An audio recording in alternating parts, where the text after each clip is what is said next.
Then guys चलो हम unit 4 start करते हैं data warehouse and data mining के लिए।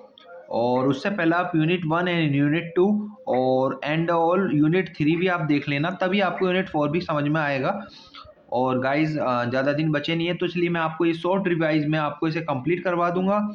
और इसके नोट्स आपको हमारे बायो में ग्रुप का लिंक है, वहाँ पे आप ज्वाइन कर लेना ग्रुप को, तो वहाँ पे आपको नोट्स प्रोवाइड हो जाएंगे। और ज़्यादा टाइम बचा नहीं है, तो बच्चों की रिक्वेस्ट से हम आज यूनिट 4 भी हम कंप्लीट कर लेते हैं। उससे पहले एंड देन थोड़ा सपोर्ट करने के लिए गाइज, अगर आपको पीछे प्रीवियस लेक्चर अच्छे लगे हों और देन अगर आपको अच्छे लग रहे हो तो एक बार हमारे चैनल को सब्सक्राइब जरूर कर देना। चलिए शुरू करते हैं यूनिट 4। देन गाइज हमने इसे समराइज में पढ़ा था association rules and application unit 1 में, तो आज हम इसे डीप में पढ़ेंगे क्या ये डिफाइन करता है। ठीक है, association rule mining it's mean is a data mining technique that discover interesting relationship और pattern between item in large data set. Think of is the finding if then rules that so wet item tend to appear together. It means इसमें ये क्या कर रहा है कि एक ऐसी टेक्निक है जिससे हम डाटा को माइन करते हैं, जो इंपॉर्टेंट डाटा होता है उसे हम एक्सट्रैक्ट कर लेते हैं उसमें से। तो वही इसके अंदर ऐसी टेक्निक है जिससे हम डाटा को यूज करते हैं। तो आज हम ये देखेंगे कि डाटा को माइन करने का जो ये तरीका है एसोसिएशन रूल माइनिंग, इसे ये इसमें कैसे वो माइन करता है, किस तरह डिफाइन करता है। ठीक है, हमने प्रीवियस यूनिट 1 लेक्चर में पढ़ा था कि जैसे कि आपने मिल्क लिया तो उसी के साथ वही सेगमेंट ये आपको भी रिप्रेजेंट करता है और सेट करता है कि आप इसके साथ ब्रेड ले लीजिए। ठीक है, वो टैग करके आपको रिमाइंड करता है कि आप इसके साथ ब्रेड ले लीजिए अगर आप मिल्क ले रहे हो। तो वो क्या है, वही है एसोसिएट रूल माइनिंग। ठीक है, कॉमन बेस्ड एग्जांपल देख सकते हो, जैसा मार्केट बेस्ड एनालिसिस है rule if bread then butter, meaning customer who buy bread as likely also buy butter. ठीक है, अगर उसने ब्रेड लिया है तो वो बटर लेगा, अगर क्या मैं ब्रेड के साथ साथ दूध भी ले सकता है। तो ये क्या है, ये हम एनालाइज करते हैं। ठीक है, की मैट्रिक एक्सप्लेन जैसे कि सपोर्टेड में definition how frequently N item set appearance in the data set. इसके कुछ फॉर्मूला है, जैसे कोड ट्रांसलेशन कंटेनिंग तो upon total translation support x में फ्रीक्वेंसी एक्स अपॉन एन। सीधे से इसका एक फॉर्मूला है कि हम कैसे उस आइटम सेट को अपीयर करते हैं डाटा सेट में। Example 1, support of single item bread translation with bread T1 T2 T3 T5। ये कितने 4 ट्रांसलेशन, वैल्यू भी मिल गई। टोटल ट्रांसलेशन कितनी हुई है, 5 हुई है। ओके, सपोर्ट ब्रेड 4/5 0.8% मिल गया। एक और एग्जांपल देखिए, supported of item set bread और milk translation with both bread and milk लिया T1 T4 T5 3 ट्रांसलेशन हुई। सपोर्टेड में ब्रेड और मिल्क है 3/5 0.6 60%। ऐसी ये 3 भी एग्जांपल है, ये आप खुद एक बार ध्यान से देखोगे तो और अंडरस्टैंड समझ में आएगा। ठीक है, इसके कुछ इंटरप्रिटेशन है। High support common pattern many translation contain this item, low support rare pattern.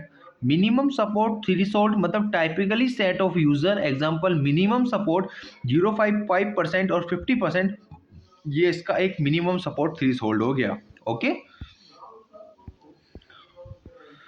क्यों इंपॉर्टेंट है ये, filter out rare uninteresting patterns, reduce computationally complexity. Okay, confidence ये हमारा सेकंड टॉपिक है। What is measure how reliable then rule is given that are both what is the probability B is also bought. ठीक है, मतलब given that A is bought what is the probability of B is also bought, मतलब यहाँ पर ये देखा जाता है कॉन्फिडेंस बिलीव करते हैं कि अगर एक ये चीज प्रोडक्ट ली है तो इसके साथ ये बंदा जरूर लेगा। एक बंदे ने अगर स्मार्टफोन लिया है तो क्या वो उसके साथ बर्ड कवर या चार्जर तो लेगा। एक बंदे ने एप्पल का फोन लिया है, अब उसे चार्जर की नीड है तो साथ ही साथ वो चार्जर भी बोट करेगा। तो वो क्या होता है, वो कॉन्फिडेंस करता है कि मेजर करता है ये कॉन्फिडेंस कि वो रिलायबल है उस रूल के लिए। Simple. Probability that y is bought when x is bought. Confidence x y support x union y support x। तो वही है इसमें, और टेक्स्ट में देखा जाए तो वही इसके अंदर इसका फॉर्मूला है। तो चलो हम इसके एग्जांपल के जरिए पढ़ समझते हैं।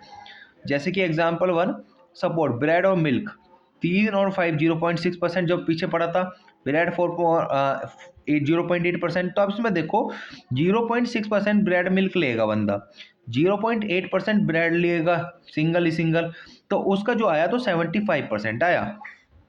ये इसका कॉन्फिडेंस लेवल है। तो इसका मतलब 75% ऑफ कस्टमर वो bye bread also by milk, bread के साथ साथ मिल्क लेगा, ऐसे कॉन्फिडेंस निकलता है। ठीक है। देन सेकंड आप इसमें समझ सकते हो कॉन्फिडेंस ऑफ रूल डायपर मतलब बियर, डायपर बियर। तो 3/5 0.2 ये लेंगे, सपोर्ट डी पर 4/5 0.8%, तो उसका भी 75% ऐसे निकलेगा इसका ना कॉन्फिडेंस लेवल। जन आप एक बार एग्जांपल 3 और एग्जांपल समझ लेना, तो ये और आपके दिमाग में अंडरस्टैंड हो जाएगा। एक एग्जांपल मैं आपके लिए छोड़ रहा हूँ। ठीक है। तो इससे पता चलता है high confidence strong association when X is bought Y is likely bought, low confidence weak association minimum confidence threshold typically 0.5 to 0.9%। ठीक है। लिमिटेशन ऑफ कॉन्फिडेंस की बात करी जाए तो can be misleading of very common items, example if milk is in 90% of translation many rules will have high confidence. ठीक है। तो ये क्या है, इसकी लिमिटेशन है। अब लिफ्ट की बात की जाए, what is measure how much stronger than rule is compare to random chance.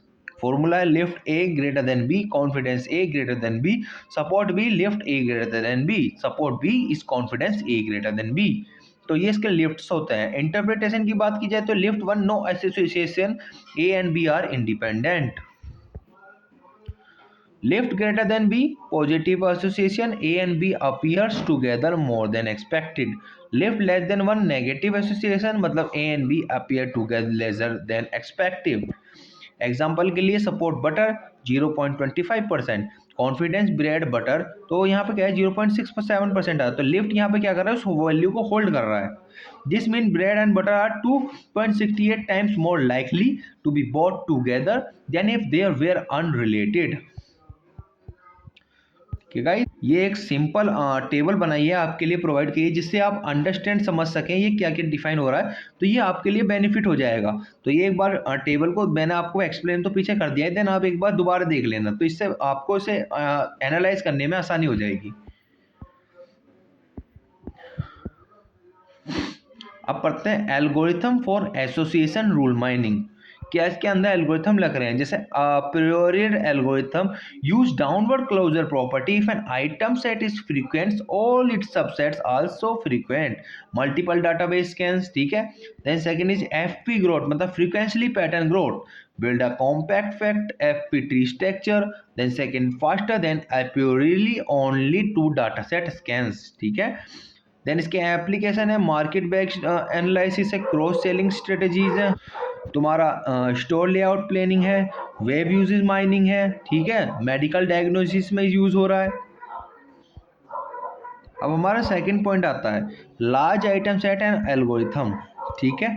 क्या है कि use downward closure property generate candidate items round based on minimum support generate rule from large item set. Advantage की बात की जाए ये simple है, disadvantage की बात की जाए कॉम्पिटिशनली एक्सपेंसिव नहीं कर पाता ये। ठीक है। और ये एफपी ग्रोथ के हिसाब से फ्रीक्वेंटली पैटर्न ग्रोथ करता है, बिल्ड कॉम्पैक्ट एफपी ट्री है, mines patterns directly without candidate generation. ये तुम्हारे क्या जाता है फ्रीक्वेंट पैटर्न ग्रोथ। ठीक है। इसमें हमने एक सिंपल वे में क्लासिफिकेशन भी करके दिखाया है, क्लस्टरिंग और क्लासिफिकेशन में क्या डिफरेंसेस है ये आ जाता है। ये मैंने आपको प्रीवियस वीडियोस में वहाँ लेक्चर यूनिट 1 में आपको डिफाइन करा है, इसमें भी है कि क्लासिफिकेशन और क्लस्टर में क्या है। तो ये एक बार आप दोबारा पढ़ लेना, ये मैंने आपको यूनिट 1 में ऑलरेडी कवर करवा चुका हूँ। ज़्यादा टाइम नहीं है इसलिए मैं कम टाइम में आपको डिफाइन करवाने की कोशिश कर रहा हूँ। अब आ जाता है न्यूरल नेटवर्क इन डाटा माइनिंग। ये क्या है, ये एक ऐसा नेटवर्क है जो हमारे कॉम्प्लेक्स टास्क और जो बहुत कॉम्प्लेक्स पैटर्न में होते हैं जो समझ में नहीं आते उस डाटा को समझने में मदद करते हैं। और इसमें क्या करता है जो हमारा इनपुट डेटा है उसे हिडन लेयर से कॉम्प्लेक्स को सिंपलिटी वे में कन्वर्ट करके आउटपुट लेयर में गिवन करते हैं। ठीक है। ये हमारे कॉम्प्लेक्स से कॉम्प्लेक्स टास्क को सॉल्व करके देते हैं ये। और इतना ही नहीं, ये डाटा माइनिंग के जरिए डीप लर्निंग का एक इम्पोर्टेंट पार्ट होता है न्यूरल नेटवर्क। और आल्सो ये डीप लर्निंग का ऑफिशियल पार्ट होता है न्यूरल नेटवर्क। जो डीप लर्निंग और एआई काम करता है ना, वो गाइस न्यूरल नेटवर्क के जरिए ही करता है। न्यूरल नेटवर्क एक तरीके से उनकी नर्व है, एक इम्पोर्टेंट पार्ट होता है एआई का, जिसके जरिए वो इम्पोर्टेंट टास्क कंप्लीट कर पाता है। ठीक है, इसमें क्या होता है कि अगर कोई जैसे कि आपका काम नहीं हुआ तो ये पीछे जाएगा, दोबारा काम करके देगा। एक मैं आपको सिंपल वे में इसका एग्जांपल बना के देखता हूँ। ये क्या है, ये इनपुट लेयर है। ठीक है गाइस, ये आप वैसे एग्जाम में भी डायग्राम बना के आ सकते हो।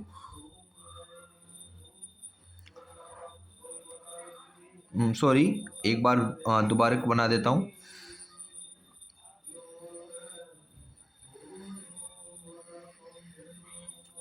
ये क्या कर रहा है, ये इनपुट लेयर है। ये हमारा हिडन लेयर होता है जो कॉम्प्लेक्स डाटा सॉल्व करता है। ठीक है, तो यहाँ पे ये क्या है कि ये लर्न करता है और साथ ही साथ कॉम्प्लेक्स टास्क कंप्लीट करता है। वो हमारा न्यूरल नेटवर्क डाटा माइनिंग कहलाता है। ठीक है, वही अब थ्योरी में समझ लेते हैं। इस most basic type of neural network where connection between node do not form information flow any forward. Of course यहाँ पे इंफॉर्मेशन फ्लो होती रहती है। अगर यहाँ पे वो हमारा आउटपुट जो हमने एक्सपेक्ट करा था वो आउटपुट नहीं मिलता है तो ये पीछे जाएगा, रिवाइंड करेगा, फिर आपको सही करके देगा। ठीक है, ये इसका स्ट्रक्चर फॉर्मेट है, इनपुट लेयर, हिडन लेयर और आउटपुट लेयर का। फुल्ली कनेक्टेड लेयर है, each neuron connect to all in next layer. Work कैसे करता है, input data passes through a neural network layer. Of course data हमारा जो इसमें जा रहा है, डाटा हमारा न्यूरल नेटवर्क के जरिए पास हो रहा है, फ्लो होता है इसमें data. Each neuron applies output activation weighted sum of input plus bias. Common activation की बात करें जाए तो ये सिग्मोइड और रियल्यूब में इसका वर्क होता है। और इतना ही नहीं, ये बैक प्रोपोगेशन और ग्रेडियंट डिसेंट की ट्रेनिंग में भी मदद करता है। और इतना ही नहीं, ये मशीन लर्निंग और एआई को भी सिखाने का जो जो लर्न करवाते हैं ना वो डाटा, तो वो उसमें भी ये न्यूरल नेटवर्क ही काम आता है। ओके, इन डेटा माइनिंग में क्लासिफिकेशन होता है, स्पैम डिटेक्शन, कस्टमर च्यूरेन, रिग्रेशन की बात की जाए तो प्राइस प्रिडिक्शन में यूज होता है, पैटर्न को समझने में यूज होता है। इतना ही नहीं, इमेज को क्लासिफिकेशन में भी ये मदद करता है। एग्जाम्पल क्रेडिट स्कोरिंग, ठीक है, और जैसे इनकम, क्रेडिट हिस्ट्री, एज, ये सब यही मदद करता है न्यूरल नेटवर्क। अब आ जाता है हमारे CNN, convolutional neural network. It's means specialized neural network grid like data जैसे इमेज, वीडियो, टाइम सीरीज, उनको समझने में ये हमारी मदद करता है। कॉन्वोल्यूशनल लेयर क्या करता है, डिटेच करता है फीचर्स, एजेस और टेक्स्ट, जो इंपॉर्टेंट चीज़ें होती हैं उन्हें एक्सट्रैक्ट करने में मदद करता है। Pooling layer reduce spatial size, max pooling, average pooling. Fully connection layer final classification और रिग्रेशन। जैसा आपने सोचा होगा, जैसे आपने व्हाट्सएप पे किसी बंदे को HD में वीडियो भेजी है और उसका फ़ोन सपोर्ट नहीं करता पर वो पहुंच जाता है जैसे उसके पास, तो वो क्या करेगा, उस व्हाट्सएप क्या करेगा, आपकी जो वीडियो है उसकी जो रिग्रेशन है या मतलब उसका रेजुलेशन है उसे डिक्रीज कर देगा। मतलब डाटा तो वही रहेगा पर उसकी क्वालिटी डिक्रीज कर देगा। आज ऐसा आप समझ लो, आपने 1080 पिक्सल में आपने उस बंदे को एक फोटो भेजी या वीडियो भेजी। अब वहाँ क्या हो रहा है कि वो वीडियो तो पहुंच गई पर वो उसके पास 480 पिक्सल में पहुंची है, तो वहाँ क्या हुआ है, उसकी जो क्वालिटी है उसे डिक्रीज कर दिया। तो वो हमारा कॉन्वोल्यूशनल न्यूरल नेटवर्क हुआ ना, read like data, image, video, time series. ये image recognization, documentation analysis, time series, pattern detection और तुम्हारा फेस रिकॉग्नाइजेशन, ऐसी जगह ये हमारा यूज होता है कॉन्वोल्यूशनल न्यूरल नेटवर्क। जब आप AI और मशीन लर्निंग पढ़ा होगा या नहीं पढ़ा होगा, जब आप पढ़ोगे तो इसके बारे में और डीप में जाके आपकी वो होगा कि ये क्या चीज़ है।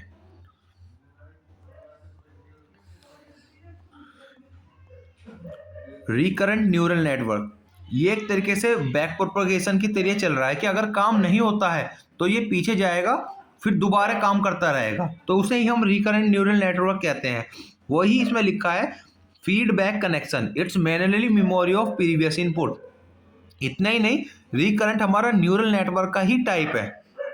ठीक है, जब मैंने पीछे आपको पढ़ाया था, तो ये क्या कहता है, रिवाइंड जाता है हमारे न्यूरल नेटवर्क में, हमारे हिडन उसमें टास्क में, वहाँ उसे दोबारा उस लेयर में जाकर डाटा को फिर कनेक्ट करता है। डाटा को जब तक हमारा सही डाटा नहीं आ जाता तब तक ये बैक जाके उसे करेक्शन करने की कोशिश करेगा। वो इसमें डिफाइन कर रखा है। Hidden state capture information to previous step, can process variable length sequence. ठीक है, इसके टाइप्स भी है, simple RNN, basic memory, vanishing gradient problem, LSTM, long short term memory, better long term memory, GRU, gated recurrent unit 5, simplify LSTM. और data mining की बात की जाए तो ये टाइम सीरीज प्रोडिक्शन के लिए यूज होता है, जैसे स्टॉक प्राइस हो गया, सेल्स फोरकास्टिंग हो गया। ये नेचुरल लैंग्वेज प्रोसेसिंग के लिए यूज हो सकता है। फिर तुम्हारा सीक्वेंशियल क्लासिफिकेशन के लिए यूज होता है। ठीक है, फिर आता है तुम्हारा auto encoder, unsupervised neural network that learn efficient representation of data. Structure क्या करता है, encoder compress input into lower dimensional code. ठीक है गाइस, तुम्हारा ये वाला क्या हो गया कि ऑटो इनकोड कर रहा है न्यूरल नेटवर्क में। ओके, तो वही इसके अंदर बताया कि encoder compress input into lower dimensional code, decoder reconstruct original input from code. Bottleneck layer क्या कर रहा है, कंप्रेस कर रहा है उस रिप्रेजेंटेंट और लेटेंट स्पेस को। इसके टाइप्स भी है, vanilla auto encoder, basic reconstructed, फिर denoising auto encoder, learn from corrupted data. फिर आते तुम्हारा variational auto encoder, probabilistic encoding, sparse auto encoder, impose sparsity constraint, ये इसके टाइप्स हैं। ठीक है, data mining in dimensional detection पीछे पढ़ा था, एनोमली डिटेक्शन पीछे पढ़ा था, फीचर लर्निंग भी हमने अपने प्रीवियस लेक्चर में कंप्लीट कर चुके हैं, तो ये बस आपको एक बस एनालाइज कर लेना। ओके, एक इसका हमने कॉम्प्रेशन टेबल भी दे दिया है, जिससे ये आपका यहाँ पे रिवाइज हो जाएगा। डाटा गैदरिंग और हिस्टोरिकल इन्फॉर्मेशन, वो ये है कि डाटा को कलेक्ट करना और हिस्टोरिकल इन्फॉर्मेशन जो हमारा अचीव डेटा है उससे हमें एनालाइज करने में हेल्प करना, वो हमारा हो जाता है data gathering and historical information. क्योंकि ज़्यादा टाइम नहीं रहा है तो इसे आप एक तरीके से खुद ही समराइज कर लेना। खैर, अगर आपने यूनिट 1 पढ़ा होगा तो ये भी आपके ऑलरेडी अंडरस्टैंड हो चुका होगा, क्योंकि ये मैं प्रीवियस में पढ़वा चुका हूँ। ठीक है, परफॉर्मेंस ऑप्टिमाइजेशन, मैंने वही कहा था कि जब आप यूनिट 4 कंप्लीट कर रहे हो उससे पहले एक बार प्रीवियस लेक्चर जरूर देख लेना, क्योंकि आधे से ज़्यादा पॉइंट सिमिलर ही हैं इस वाले यूनिट में। Performance optimization, indexing, batching, caching, query optimization, ये इसके कुछ मेथड्स हैं जिससे हम आपके परफॉर्मेंस को ऑप्टिमाइज कर लेते हैं। इंडेक्सिंग के जरिए हम सर्चिंग की स्पीड बढ़ा देते हैं, बैचिंग के जरिए हम प्रोसेस डाटा को मैनेजेबल कर सकते हैं, कैचिंग के जरिए हम स्टोर फ्रीक्वेंसी यूज डाटा कर सकते हैं, क्यूरी ऑप्टिमाइजेशन के जरिए हम रीअरेंज कर सकते हैं उन क्यूरीज को। ठीक है, टेस्टिंग की बात करी जाए तो data validation, verify correctness, performance testing, check response time, ETL testing, ensure smooth data flow, जहां हमारा डाटा इंश्योर हो रहा हो, सिक्योर हो रहा हो, वो भी हम आराम से एनालाइज कर सकते हैं।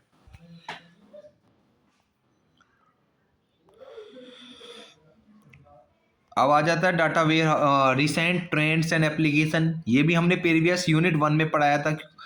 वही है कि एंटरप्राइज डाटा वेयर हाउस, जहाँ पे एंटरप्राइजेस के डाटा कलेक्ट होते हो, जिसे हम मैनेज कर सकते हो, उसे हम कहते हैं एंटरप्राइज डाटा वेयर हाउस।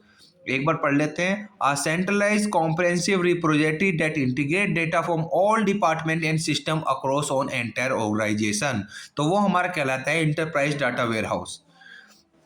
इसके कुछ की स्ट्रक्चर हैं, जैसे कि single source of truth, integrated data, historical data storage, subject oriented, फिर time variant, data tracked over time. ठीक है, ये तो आप ऑलरेडी सिंपली कर सकते हो। और देन फिर क्या आता है एग्जांपल, आ multinational corporation use on EWT, of course जो बड़ी बड़ी कंपनी इसका यूज कर रही हैं। Compare sales across region, analyze company wide financial performance, track global supply chain operations. Advantage की बात की जाए तो unified view, consistent data, support strategic decision making, enable enterprise wide analysis. Disadvantage की बात की जाए तो कॉम्प्लेक्स है इसका इम्प्लीमेंटेशन करना, बहुत महंगा पड़ता है, expensive, require strong governance, less agile. फिर आता है तुम्हारा operational data stores, ODS। What is a real time और near real time database that integrate data for operational system for current translation report. जो करंट सिचुएशन हो उसके regarding अगर हम रिपोर्ट कर रहे हो, उसी करंट सिचुएशन पर हम डाटा को एनालाइज कर रहे हो, उसे कहते हैं हम ऑपरेशनल डाटा स्टोर। जैसे कि ट्रांसलेशन करते हैं हम गूगल पे, फोन पे से, तो उसी के बेस पर हम कहते हैं operational data stores. Integrated data from multiple operation system, current data minutes, hour old, not historical, right? इसमें कुछ सपोर्टेड ऑपरेशनल रिपोर्टिंग होती है, जैसे daily decision making, subjective oriented like EW but focus on current operation. ये इसका example है एक। और भी example, return chain use, monitor daily sales और store hours, track currently inventory level, generate daily performance report, support customer service with up to date information. Advantage क्या है कि रियल टाइम डाटा एक्सेस कर सकते हैं, जी हाँ, सपोर्ट ओरिएंटेड डिसीजन है, feed clean data to EW है, लेस कॉम्प्लेक्स है। और डिसएडवांटेज की बात की जाए तो लिमिटेड है इसका historical data, not for long term trend analysis, can become complex, is overloaded. And then फिर आता है तुम्हारा data mart. What is it? The subset of data warehouse design for specific department function of business unit के लिए हम उसे data marts कह सकते हैं। की कैरेक्टरिस्टिक्स की बात की जाए तो department specific, sales, marketing, finance, HR। फिर आ जाता है तुम्हारा इसमें smaller and more focus than EW।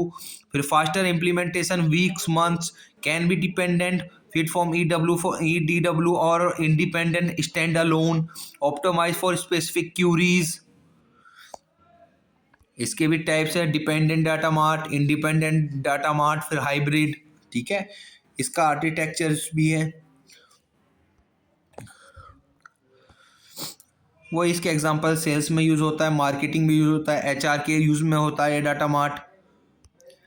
और एडवांटेज की बात की जाए तो फास्ट इम्प्लीमेंटेशन है, डिपार्टमेंट फोकस है, बेटर परफॉर्मेंस है, लोअर कॉस्ट है, ईजियर टू मैनेज है। डिसएडवांटेज की बात की जाए तो can create data silos, potentially inconsistencies है, लिमिटेड एंटरप्राइज व्यूज है, और रिडेंसी भी इसमें multiple mart store same data में भी है। ठीक है गाइस, और गाइज मैं इससे ज़्यादा डीपली नहीं जाना चाह रहा क्योंकि आपके पास ज़्यादा टाइम नहीं बच रहा है, इसलिए मैं आपको शॉर्ट टर्म में उसे टॉपिक्स को डिफाइन कर रहा हूँ, जिससे ये क्या आप अपना रिवीजन भी सही टाइम पे कर पाएँ। कि ज़्यादा समय है नहीं, 19 तारीख का आपका पेपर है, तो उसी के मैं रिगार्डिंग ये लेक्चर अपलोड कर रहा हूँ, जिससे आपके ये अंडरस्टैंड समझ में आए। और इसके नोट्स मेंशन मैं आपको कई बार बता चुका हूँ, इसको आप हमारे ग्रुप्स में ज्वाइन कर लेना, वहाँ आपको इसके सारे प्रोवाइड नोट्स मिल जाएंगे। ठीक है, ये कॉम्प्रेस टेबल है कि इसके बारे में शॉर्ट टर्म में मैंने आपको बता दिया क्या क्या इसके डिफाइन है, क्या क्या इसमें डिफरेंसेस हैं, तो आप ये एक बार देख लेना। ठीक है guys, recent trend web mining में यूज़ हो रहा है, स्पेचुअल माइनिंग में यूज़ हो रहा है, टेम्परल माइनिंग में यूज़ हो रहा है, क्लिक स्ट्रीम एनालिसिस में यूज़ हो रहा है। Key concept of summary data warehouse characteristics, subject oriented, organize around subject. ठीक है, integrate consist data from multiple sources, time variant, historical data with time dimension, non volatile मतलब read only stable data, all app operations उसके इसके अंदर हमने summarise कर रखा है, ये हायर लेवल के लिए होता है। Data mining, business understand, data understanding, data preparation, फिर मॉडलिंग, फिर रिवोल्यूशन, फिर उसे डिप्लॉय करना। ठीक है, फिर आ जाता है तुम्हारा important algorithm, association, apriori, FP growth, classifications, फिर क्लस्टरिंग, फिर प्रिडिक्शंस। ठीक है, फिर इसमें आ जाते हैं कुछ tools and technique, data warehousing, data mining, big data के अंदर आ जाते हैं। ठीक है गाइस, तो यहाँ पे आपकी यूनिट कंप्लीट होती है, मैंने आपको शॉर्ट टर्म में डिफाइन कर दिया है गाइस। तो सब अगर आपको ये लेक्चर अच्छा लगे तो प्लीज़ सब्सक्राइब कर देना, और आपकी यूनिट 5 आपको टुमारो मिल जाएगी। तो बेस्ट ऑफ लक आपके पेपर के लिए। ठीक है, देन थैंक यू, मिलते हैं ऐसे ही अगली वीडियो में।